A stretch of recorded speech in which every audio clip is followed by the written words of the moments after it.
Hey y'all, just wanted to give some instruction as you wrap up your wireframes and begin to submit them for your peer review. So here I'm back in XD, and what I've done is I've just taken pictures of my final wireframes that I've sketched out.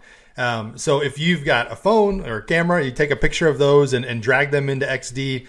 If you've got a scanner, that's even better to avoid some of those shadows. Mine were kind of minimal enough that I didn't feel like it's too crazy, but shadows are always tricky with phones. But if you have a scanner, that's even better.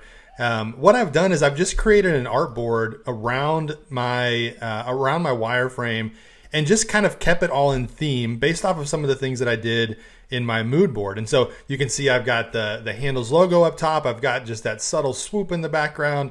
And I've just got, the title of the deliverable, the milestone, with what page we're looking at.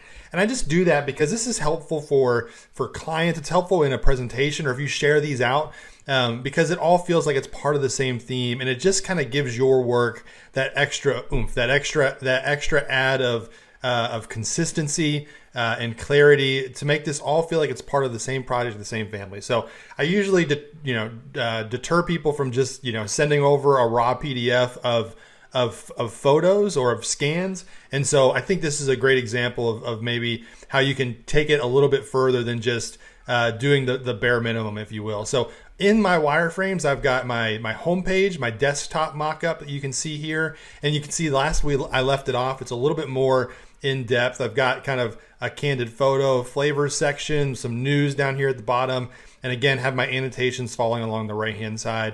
So it's super important as you submit these that you have your wireframes, which give us just enough information to understand how you might lay out the page, and accompany that with annotation. So those two things are necessary for these wireframes: a general understanding of how you want the page to lay out, and then the annotations to help support and give some idea as to what we might be looking at. So for instance, we have number 7 here. You really can't just by my drawing understand what this is, but I wanted to fill that gap, and just kind of thinking through it. Number 7, I think that could be a call out about locally sourced flavors and ingredients, because here we are on this page with a candid photo or an action shot with flavors.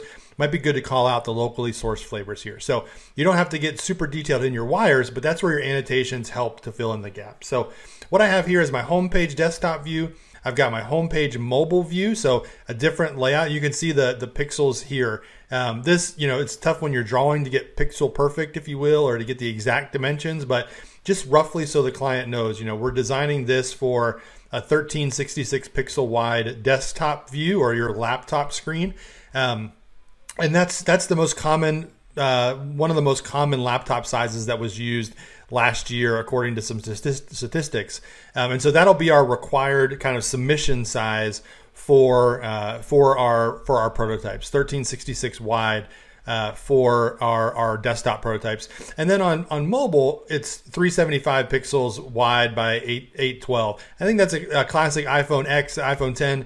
And so just kind of keeping some standard dimensions as we go about submitting and thinking through our wireframes. But here you see a very different but similar layout between the homepage desktop and the homepage mobile. I've done the same here, and I've just repeated the menu page, my second page, the menu page desktop. You can see kind of the layout, how that changes a little bit. Still very similar to the homepage, but just enough to know that we're on an interior page versus the menu page for mobile. And so that lays out a little bit differently as well. Again, I have my annotation, so that's perfect. I've also went ahead and highlighted the calls to actions. If you want to do that, that's great. If not, it's not necessary, but something I like to do as a best practice, just to highlight, where those call to actions might be. And then also, finally, my third and final page, I've got my fundraiser page desktop, and you can see how I might lay out this page, a photo of the fundraisers themselves to actually get an idea of what that looks like. And then Spirit Nights, knowing that's kind of the biggest fundraiser opportunity that Handles offers. And then having the pint card sale and the ice cream socials down below the fold too. So I've got one more left to do, so I'm just going to do this real quick. I've actually brought in all my images here. So I've got these, and I'm just going to line this up properly. I'll bring this in and just make sure my photo lines up, and I'll delete that. So we're just looking at here the mobile fundraiser. We'll go ahead and copy these over and bring them in, and I'll generate the PDF so y'all can see what that looks like. And I'll talk a little bit about the instructions for submitting. And so here you see all my wireframes. I've met the requirements. I've got 6 hand-drawn wireframes here. 6 hand-drawn wireframes that are annotated. They give me enough information of where I want to go with the layout. I've got some information to help support some of the design decisions that I'm making. And I would feel really good about sharing this with a client, sharing it for peer review, and getting feedback based off of it. I think there's enough here for clients to understand kind of where the layout direction is going to go, but then also enough information on in the annotations to give them a little bit more information around what to expect in some of those spots that I might not have fleshed out yet. I might not have all the photography I need. I might not have all the flavors of ice cream yet all mapped out. But those are things I can work towards and things that you'll work towards as you submit your final prototype. But at this stage, you're just looking for layout, get your ideas on paper, and then get some feedback as a result of it. So I've got these ready to submit. So I'm just going to actually select all my artboards. I'm going to go over here to my panel and select all those.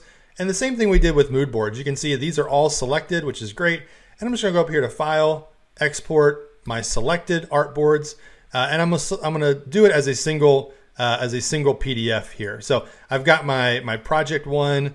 I'll go back into my mood board file structure. I've already actually went ahead and populated this, and I've saved it out as project one _ mood board _ final with my initials as a following. So I feel like it's ready to go, ready to submit, and that's as easy as that for the submission process of your wireframes.